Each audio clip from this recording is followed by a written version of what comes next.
예, 다들 이준석 전 대표님의 영향력을 궁금해하고 있는데요. 네. 그 당대표 시절에 새로 가입한 당원들이 좀 많았잖아요. 네. 이 새로 가입한 당원들의 표심이 어디로 갈 걸로 예상하시는지 궁금합니다. 우리 당에 당원 가입한 사람들이 보통 저한테 당원 가입하고 그 온라인 당원 가입 화면을 캡처해서 저한테 문자나 이런 걸 보내주면서 하는 말이 뭐 생전 내가 당을 가입할 줄은 몰랐다 하면서 이제 당원 가입하게 된 계기를 설명하고 이렇게 얘기해요. 그러면 보통 하는 말이 뭐 저에게 정치적 위기가 있을 때 또는 뭐 윤핵관이라는 사람들이 저를 막 때리고 공격할 때 뭐 지켜주러 가입했다는 사람도 있었고 아니면 또 하는 어떤 개혁 방향성에 마음이 들어서 한다는 사람도 있었고 이런 사람들 능동적으로 저한테 그런 연락을 해왔어요. 근데 꽤 그 수가 많았고 물론 그렇지 않은 사람도 있겠죠. 근데 그런 사람들 보통 종이 당원으로 들어오거든요. 페이퍼 당원으로. 누가 대리 서명하거나 이런 식으로 해서 좀 문제 있는 방식으로 들어오는 분들도 있고.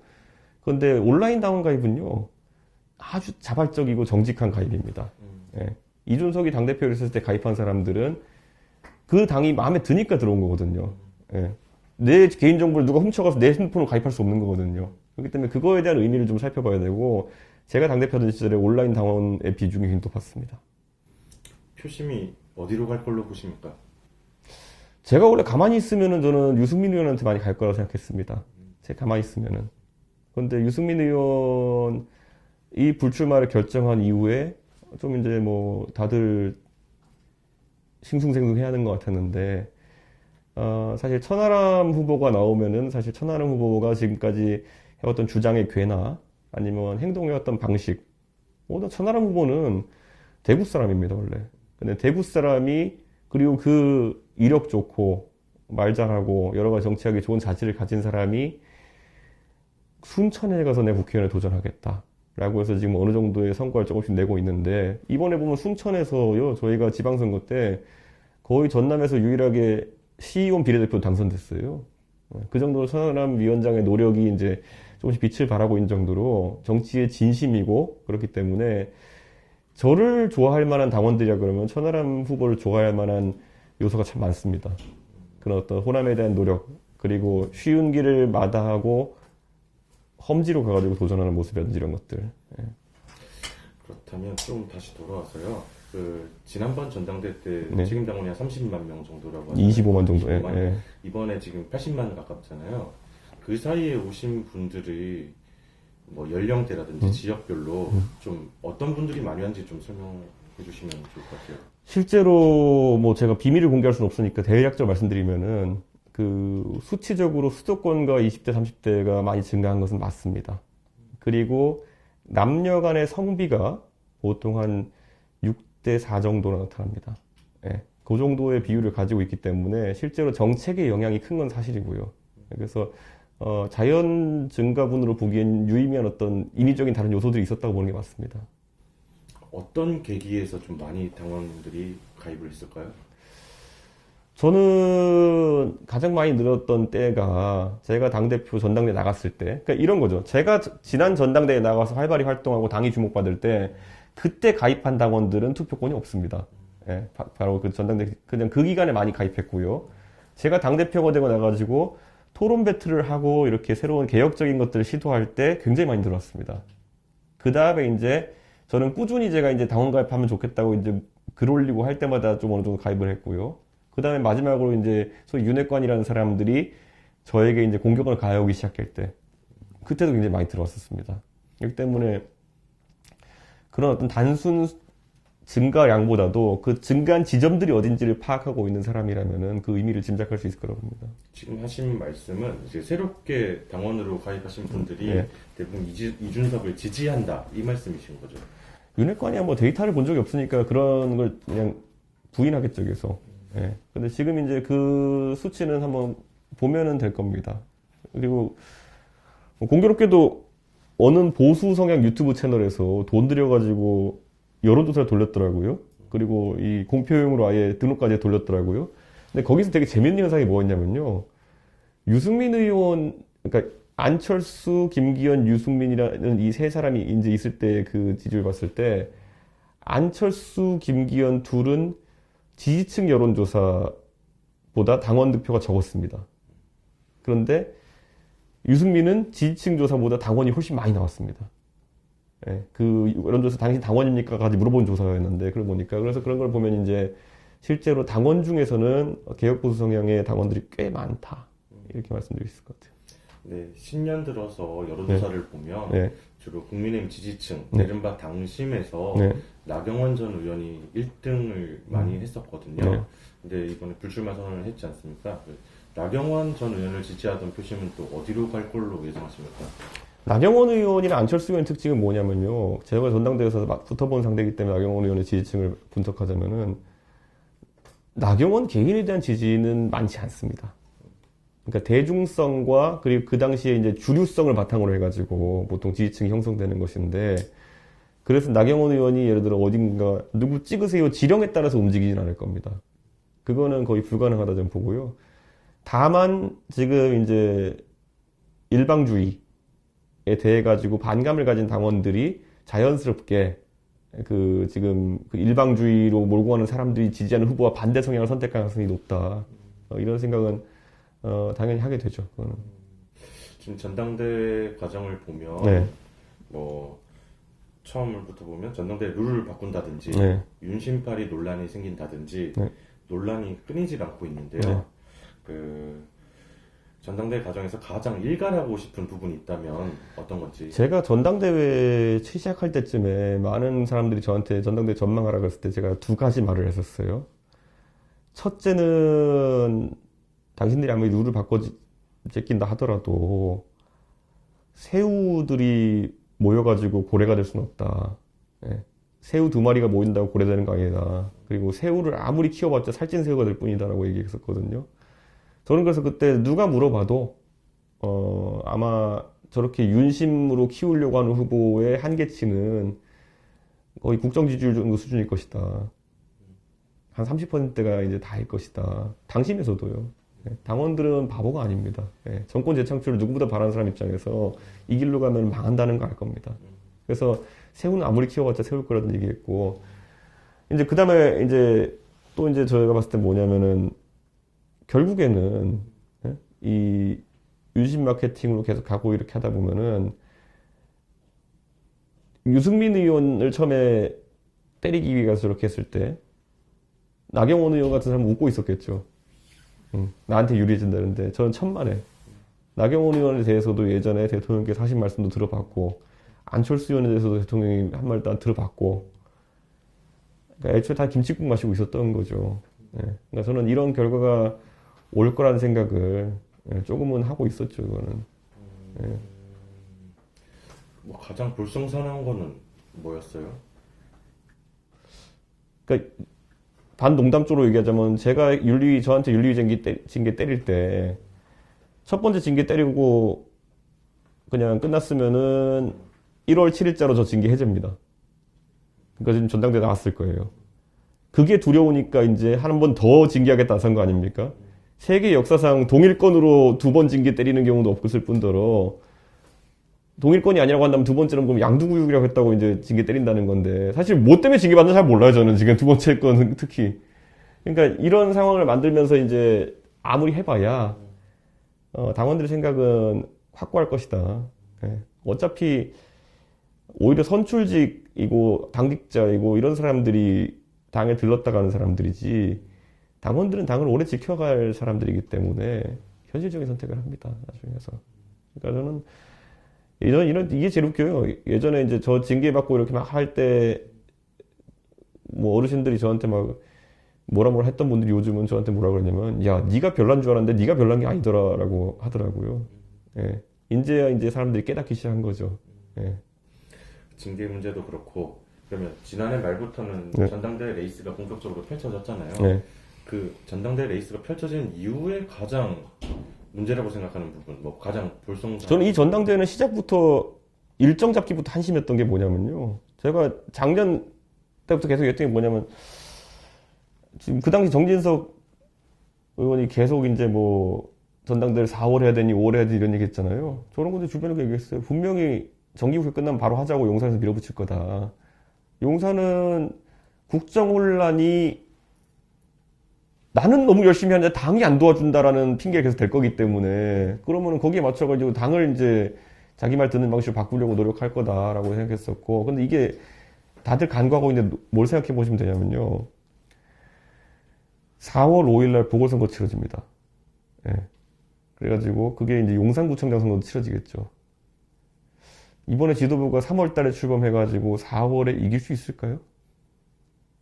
그리고 만약에 서울에서 우리가 우세 지역구가 하는 것이 강남 다음에 용산인데, 강남, 서초, 송파 다음에 용산인데, 그러면은 용산구청장을, 그리고 보궐선거는 휴일이 아니기 때문에, 그, 노년층과 그, 은퇴층, 무직층이 되게 투표를 많이 해요. 그럼에도 만약 용산구청장을 졌다?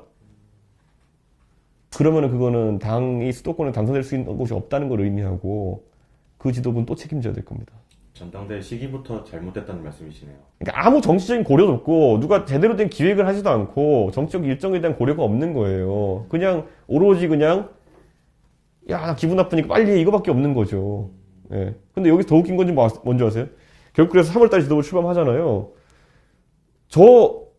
제 임기대로 그대로 갔으면 6월 임기 끝이에요. 별로 차이 나지도 않아요. 그러니까 이 난리를 다 겪고 돌아와가지고 한 게 결국 이거라는 거예요. 그리고 또 4월달에 전당대 하면, 그 보궐선거 하면은 또 내 생각엔 이 지도도 엎어질 가능성 높은데. 좀 다른 걸로 넘어가서 윤심파리 논란에 대해서는 어떻게 보고 계세요? 이런 게 있는 거죠. 지금 선거에 제가 이제 얼마 전에 페이스북에 올려가지고 간제비와 하고제비 선거다라고 이제 얘기했잖아요. 그런데 뭐 간제비는 누군지 아실 거고, 그러니까 하고제비라고 제가 이제 결국 지칭하는 인물들은 뭔가 이제 선수는 찾고, 내가 이제 뭔가 지금 이제 뭔가 당직을 큰 걸 안 맡으면은 바로 이제 물갈이 대상에 오를 텐데, 그럼 뭔가 해야겠다는 다급함에 쌓인 사람들이에요. 그런데 뭐 영남 4선 해봤자 솔직히 서울 와가지고 돌아다니면은 바로 답변 나올 거 후아유거든요. 예. 여기서 만약에 지금 길 밖에 나서 광화문에서 영남 4선이 막 인사하면요. 99.9%의 그냥 시민들은 후아유예요, 다. 예. 그러다 보니까 이제 그러면은 어차피 후아유 상황에서는 메시지 내고 이런 게 의미가 없거든요. 예. 그러다 보니까 지금까지 노력 안 해오고 살았으니까. 그러니까 이제 결국 그러면은 어딘가 비춤을 받아야 되는 것이죠. 예. 그럼 뭐가 있겠습니까? 가서 이제 이 사람이 성격이 좀 까탈스다면 맞춰주고 뭐 이런 거 하는 건데 사실 그게 이제 사실 본질이죠. 예. 지금 단언코요. 지금 전당대회 나온 후보들 이런 선거 없을 텐데 보면요. 아마 거의 대부분이 나가가지고 최고위원 한다는 사람 나가가지고 길에서 안녕하세요 누구입니다 하면 후아유예요 다 전부 다. 예. 경상도에서는 네가 누구 이럴 테고요. 예. 그 말씀을 하시니까 아까 전에 천하람 이제 네. 당대표 후보도 말씀하셨고 네. 지금 허은하, 김용태 최고위원 후보 후원회장도 맡으신 거죠? 네. 약간 지금 나오신 후보들의 경쟁력 자체가 좀 떨어지는 것 아니냐 이런 의견들도 좀 있습니다. 어떻게 생각하십니까? 저는 결코 그렇지 않다 보고요. 예를 들어 김용태 후보 같은 경우에는 이제 이미 청년 최고위원을 한번 당원들 선택을 받은 적이 있는 원외지만은 그때 원내 의원을 꺾고 선택받은 적이 있는 후보이기 때문에 굉장히 저는 훌륭한 자원이라고 생각하고 허은하 의원 같은 경우에도 지방선거와 대통령 선거, 지방선거를 치르면서 당의 대변인 역할을 성공적으로 했기 때문에 저는 선거 승리들이 있었다 이렇게 봅니다. 무엇보다 선거에 중요한 게 메시지인데 지금까지 실수 없이 잘 일을 마무리했고 그리고 무엇보다도 이런 게 있어요. 예를 들어 우리 당에서 허은하 의원을 무시하는 사람들 냉정하게 이렇게 생각합니다. 허은하 의원이 예전에 그 과일 행상하는 아버지를 두고 상계동 뭐 이런데 관악구 이런데 서민주거지에 이제 많이 살면서 어렵게 자랐었어요. 그리고 나중에 이제 항공사 승무원을 가고 그렇게 하고 그다음에 또 공부에 뜻이 있어가지고 좋은 대학교 가서 또 공부를 박사까지 하고 교수가 된 인물이거든요. 근데 이거를 우리 당에 있는 소위 말하는 잘나친 사람들이나 하는 국회의원들은 무시해요. 예. 스튜어디스라고. 근데 제가 단연코 말씀드리지만요. 우리 당에 있는 어떤 국회의원들 항공사 승무원 시험 보면 남자든 여자든 다 떨어질 겁니다. 예. 저는 그걸 그냥 하는 얘기가 아니라요. 허은하 의원은 그런 걸 다져오기 위한 본인의 노력이 있었기 때문에 좀 여기까지 온 거고 저는 지금 뭐 그래서 이제 이런 것들도 뭐 천하람 변호사에 말할 것도 없이 뭐 훌륭한 언변과 뭐 학벌 다 갖춘 사람이고 저는 결코 이 사람들이 그리고 예를 들어 청년 최고위원 나오는 이기인 경기도의원 같은 경우에 기초의원을 벌써 2번 지내고 광역의원을 이제 이번에 당선됐거든요. 그리고 제가 곧 공개할 텐데요. 뭐 이재명 대표와의 대립관계라는 거 이재명 성남시장 때요. 앞장서 가지고 이재명 성남시장과 시의회에서 맞붙고 이번에도 제가 이재명 특위 우리 대선 때 할 때도 보면 열심히 활동해 가지고 많은 성과를 냈던 정말 훌륭한 자원입니다. 근데 뭐 아무것도 한 거 없는 사람들이 지금 와가지고 제가 이런 얘기 할게요. 임진왜란 때 보면요. 막 이렇게 칼 들고 싸운 사람들 선무공신이라고 하고요. 그리고 임진왜란 때 선조가 도망갈 때 이제 쫓아간 사람들을 호종공신, 호선공신이라고 하거든요. 지금 이거는 선무공신들과 호선공신 간의 싸움입니다. 호선공신은 다 아시겠지만 옛날에 선조가 보면요. 저것 때문에 전쟁 이긴 거 아닌데 뭐 자기 옆에 말 곱비 잡았던 사람 무슨 뭐 자기 밥 해줬던 사람 이런 사람 다 나중에 공신 임명했거든요. 그러니까 이게 사실 조선이 그래가지고 참 혼란스러웠던 거고 결국 원균도 공신 만들고 이런 거 아닙니까? 나중에 또 선무공신은 난장판 맞는 거 아닙니까? 이 모든 게 지금 지난 지방선거와 대선 끝나고 나가지고 이 당은 웃긴 게 백서도 하나 만들었어요. 왠지 아세요? 백서를 만들어가지고 구체적으로 평가해 나가기 시작하면서 누가 득이 되고 누가 실이 되는지 보기 시작하면 성적표가 나오거든요. 그러니까 백서를 안 만들어요. 그리고 나와서 이제 실험 소리만 하는 거죠. 이준석 때문에 대선 질 뻔했다 뭐 이런 거 같은 거. 왜냐? 그냥 그렇게 해야 되는 거예요. 그냥 옛날 하던 대로 어르신들 선동하고 이렇게 하는 정치 하려고. 근데 그런 말 하면 국민들이 웃죠. 예. 솔직히 지금 뭐 예를 들어 대표 나온 사람 보면 뭐 김기현 대표가 무슨 뭐 내가 대선 승리를 지휘했다 뭐 이런 소리 하는데 지금 김기현 대표 밖에 나가가지고 광화문에서 인사하면 후화유예요 무조건. 예. 그게 지금 코미디라는 거예요 지금. 이건 뭐 개인적인 생각인데요. 예. 뭐 천하람 후보나 예. 마찬가지 아닙니까? 후아유? 당연히 지금 상황에서 후화유를 할 수 있겠지만은 이런 거죠. 천하람 같은 경우에는 지금 어디에 기대지 않고 자기 정치하겠다 지금 하는 거거든요. 이번에 천하람이 받는 성적표는 아주 깔끔하게 천하람의 성적표일 겁니다. 근데 반대로 지금 이제 예를 들어 김기현 후보가 예를 들어 지금 뭐 여론조사 20% 30% 나온다 해가지고 그게 김기현에 대한 표냐? 전혀 아니고 저는 김기현에게는 무의미한 선거, 천하람에게는 유의미한 선거가 될 거라고 봅니다.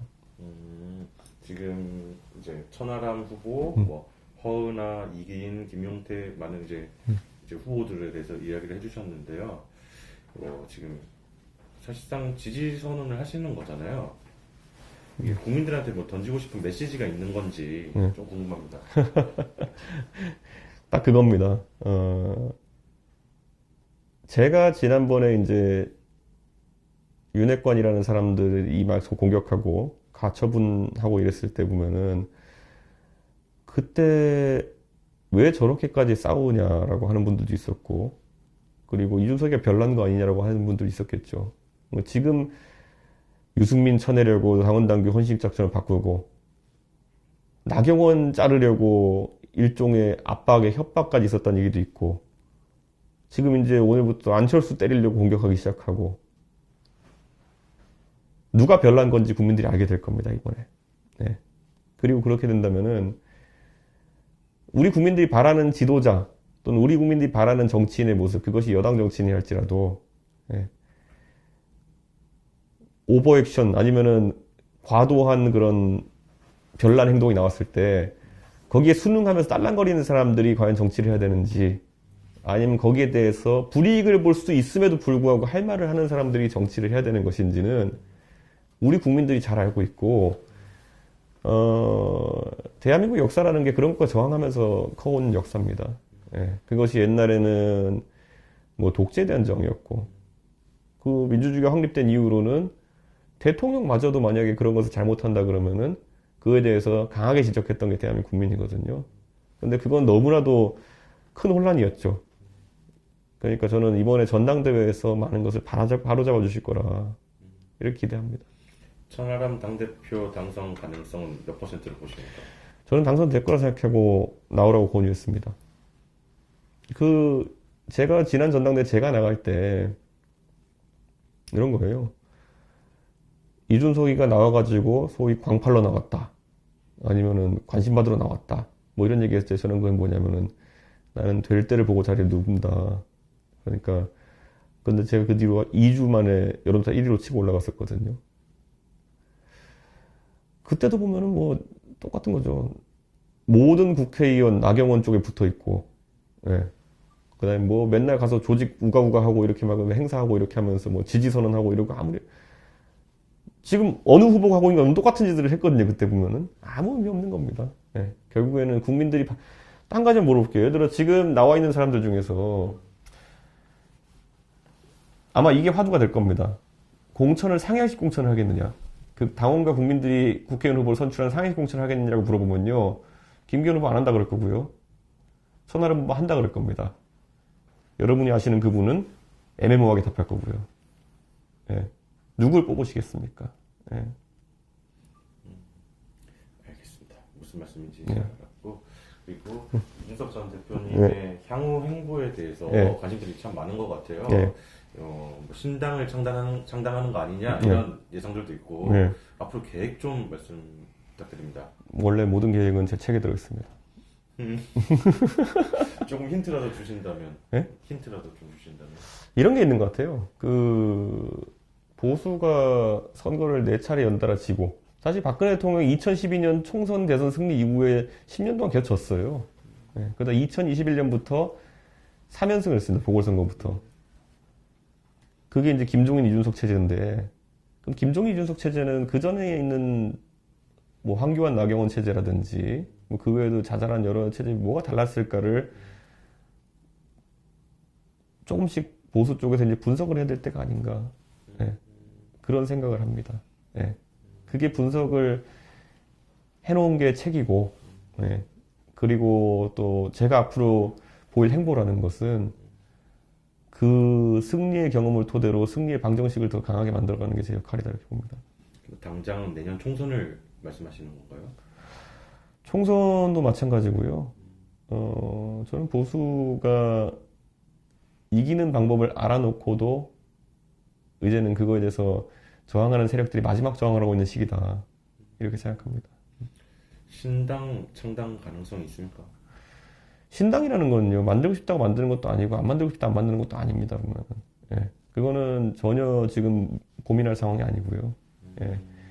신당이라고 하는 것은, 예를 들어, 안철수라는 사람이 옛날에 국민의당을 만들었을 때, 그때 총선 한 5달 전까지, 4달 전까지, 3달 전까지 창당할 줄 알았을까요?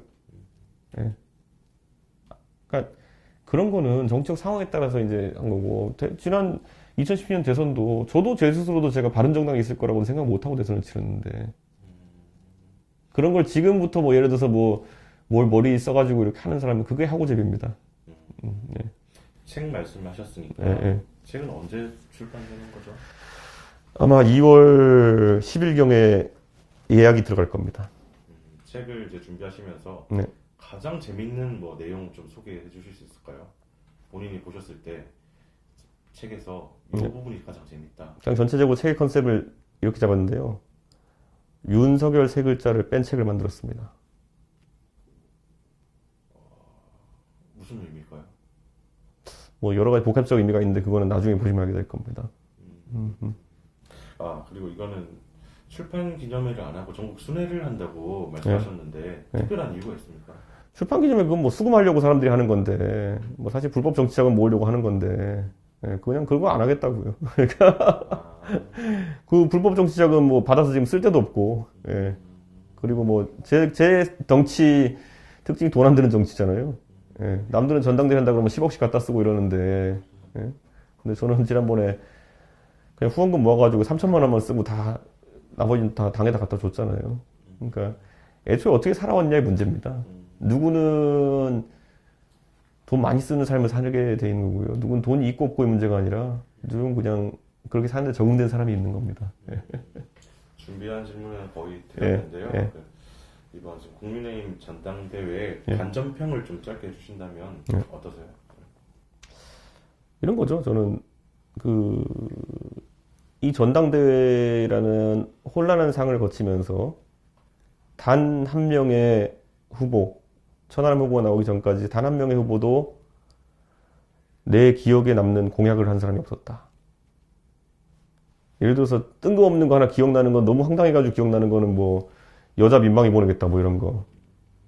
그러니까 이런 거거든요. 사람들이 계속 이제 무시하는 게 뭐냐면 젠더 정책이나 이런 것도요. 그 막 던지는 게 아니에요. 그냥 세심하게 고민해가 던져야 되는 건데 예를 들어 젠더 정책이라는 것도 공정함의 문제다 이렇게 본다 그러면은 군대 문제 때문에 민방위 꺼낸 거 아니겠어요? 근데 예를 들어 남성만 의무복무를 하는 것에 대해 가지고 문제의식 가졌으면은 예를 들어 군인의 처우 개선부터 시작해 가지고 이런 것들 다 고민해서 해야 되는데 무슨 가족오락관 여성팀 남성팀 하는 것도 아니고 자 그러면 그 공약 여성을 민방위 보낸다고 했을 때 민방위 훈련을 받게 한다 했을 때 우선 여자가 좋아할 것 같지는 않고 군대 갔다 와서 내가 손해봤다고 생각하는 남성들이 만약 있다고 한다면은 여자 민방위 보내면 그게 기분이 좋아지나요? 저는 그러니까 만약 그런 분이 있어도 그건 좀 이상한 표거든요. 그거는 그거를 만약에 챙기려고 그런 공약을 냈다 그러면은 이게 계산이 안 되는 거죠. 예, 저는 진짜 여성 민방위 보내면은 내 군대 간 거를 보상받을 수 있다 생각해가지고 갑자기 기분이 좋아지는 사람이 있다 그러면 그것도 회로가 전 이해가 안 가거든요. 근데 그런 걸 던지는 거예요. 이게 전당대회였으니까 집에서 새는 바가지지. 총선 때 그런 거 하면 멸망이거든요, 그냥. 그러니까 이게 뭐라고 말씀드릴지 모르겠는데 그냥 웃긴 거예요. 김기현 의원 관련된 내용을 좀 많이 말씀하신 것 같아서 네. 안철수 의원 관련해서 좀 아니 거기는 앞으로 재밌는 거 많이 할 거예요. 뭐 양말에 구멍 뚫고 이런 거 하는 거 보셔야 알겠지만은 딱 그거거든요. 양말에 구멍 뚫는 것만 봐도 그거는 양말에 구멍 뚫고 이런 거 대선 때 총선 때 해봤을 하면 얼마나 조롱당했겠어요. 예. 잘 못 들었습니다. 양말에 구멍 뚫고 이런 거 그래가지고 뭐 이렇게 발 내밀고 사진 찍고 이런 거 얼마나 총선 때 했으면 조롱받았겠어요. 예. 뭐 다들 비슷한 수준입니다. 제가 봤을 때는. 그리고 뭐 그거 외에도 뭐 딱 젊은 사람 싫어하는 그런 거 아니에요. 보면은 억지로 뭐 유명하다고 가서 사진 찍어달라고 그러고 꽃 주고 사진 찍고 지지선 했다고 이제 뭐 이상한 소리 하고 이런 거 있잖아요. 그러니까 저는 이게 그런데 지난 한 3년 동안 안 보였잖아요. 국민의힘에서. 예. 김종인 이준석 체제에서는 왜 그렇게 안 보였냐면요. 이상한 소리 하는 사람을 굉장히 찍어 눌렀기 때문입니다. 예. 헛소리 하는 사람 계속 찍어 누르고 면박 주고. 그게 김종인 위원장의 저희 일이었어요. 제발 좀 조용히 하고 있으라 그러고. 지금도 방향성은 다르지만 비슷한 일들이 있잖아요. 어떤 거요? 당 내에서 누구를 찍어낸다든지. 거꾸로죠, 지금은. 아예 그거를 어떤 실제로 권위가 있는 사람이 뭘 하는 것도 아니고, 실제 권위가 있거나 실제 책임 있는 사람이 나서지 않아요, 지금은. 그때는 김종인이든 이준석이든 당에 해가 될 행동을 하면은 제지시키고, 예, 이렇게 했는데 지금 뭐냐면요. 오히려 책임 있어야 될 자들은 안 나서니까 비겁하게 연판장이나 돌리고 있는 겁니다. 예. 공천 매개로 초선들한테 협박질 해가지고, 뭐 이거 가가지고, 나경원 조져라. 조지단 표준어입니다. 쓸 수 있어요. 나경원 조져라. 예. 이런 거. 유승민 못 나오게 룰 바꿔라. 누구 의중인 다 하는데 그 사람 책임질 일 안 하는 이게 무책임 정치라는 거거든요. 네. 그래서 저는 이렇게 된 거예요. 이준석, 김종인한테 왜 욕하는 사람이 많았냐면요. 우리는 우리 책임지고 선거 이기기 위해서 할 일들을 해요.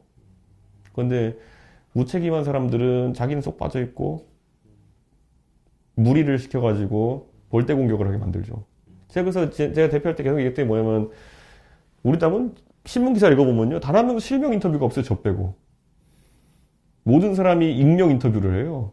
이게 이제 소위 젊은 세대 많은 VPN 정치, 대포차 정치거든요, 보면은. 그래가지고, 익명을 요구한 한 국민의힘 의원이 모든 기사에 들어가 있어요. 예.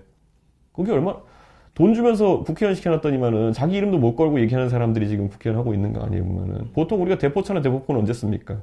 나쁜 일을 때 쓰는 거죠. 그러니까 지금까지 우리 당 의원들이 했던 모든 발언들이 나쁜 말인 겁니다. 왜냐? 좋은 거면 실명으로 하려고 애를 쓰겠죠. 근데 우리는 모든 기사가 그러다가 나온 말이 뭡니까? 윤석열 측 핵심 관계자는 윤핵관 아닙니까? 그러니까 나쁜 일을 하기 위해서 쓰는 용어가 윤핵관이에요, 본인이. 만약에 자기가 이 얘기해가지고 국민들이 한테 점수 딸리기 같으면요. 무조건 자기 실명 까고 하죠, 그거는. 그러니까 윤핵관이라는 거는 애초에 나쁜 짓 하려고 등장한 단어입니다, 그거는. 윤심에 대해서는 어떻게 생각하세요? 네? 윤심에 대해서는 네. 어떻게 생각하시는지 궁금한데요. 이를테면 집권 여당 입장에서는 대통령과 뜻을 함께 가야 된다. 네. 그러면서 윤심을 강조하시는 분들도 많잖아요. 네. 그런 윤심 강조 여기에 대해서는 어떻게 생각하세요? 아, 그러고 싶겠죠. 저는 뭐, 그거 뭐, 사람의 욕구죠. 내가 하고 싶은 대로 따라오는 사람들이랑 같이 일하고 싶은 게, 그게 당연히 욕구겠죠. 예, 저라고 그러겠습니까? 저와 뜻이 비슷한 사람이 많아지면 좋겠어요, 저는. 대한민국 전체적으로. 그래서 제가 그렇다고 가지고, 누구 해코지하고 자르고 이런 식으로 할 것 같지는 않거든요. 저는 계속 말을 많이 하잖아요. 제 생각을 얘기하잖아요. 방송 나가서도 얘기 많이 하고, 페이스북 많이 얘기하고, 내 생각에 동조하는 사람이 많아지길 바라는 게 제 방식이지, 슬그머니 뒤에 가서 칼 꽂고 이런 거 제가 하지 않거든요, 제가. 그게 지금 가장 황당한 상황인 거죠. 마지막 질문 네. 드리겠습니다. 그 국민의힘의 당대표를 하시면서 네. 실제로 당원 가입이 많이 늘었고 네. 뭐 예를 들면 당원 가입하기 좋은 날이다 이런 데 반응을 했잖아요. 네, 실제 네. 국민들이. 네, 네. 그 당원분들한테 하고 싶으신 말 있으시면 마지막으로 좀 부탁드리겠습니다. 예, 당원분들은 아실 겁니다.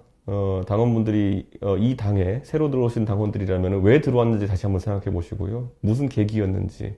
그리고 여러분이 좋다고 생각해서 그 들어오길 결심하게 만든 그 여러 가지 개혁과 그리고 계기들을 누가 말살하려고 하고 누가 지키려고 하는지 누구보다 잘 아실 겁니다. 예, 그러니까 그 날카로운 이성과 그리고 지금 벌어지는 일들에 대한 정의감으로 투표 일하시면 됩니다. 네, 안녕하십니까. 김현우입니다. 더 많은 뉴스와 라이브 이벤트를 보고 싶으시면 화면 오른쪽을 눌러서 구독해 보시길 바라겠습니다. 또 저희 SBS 앱을 다운로드 하시면 속보 알림도 받아보실 수 있습니다. 항상 저희 SBS 뉴스를 시청해 주셔서 대단히 고맙습니다.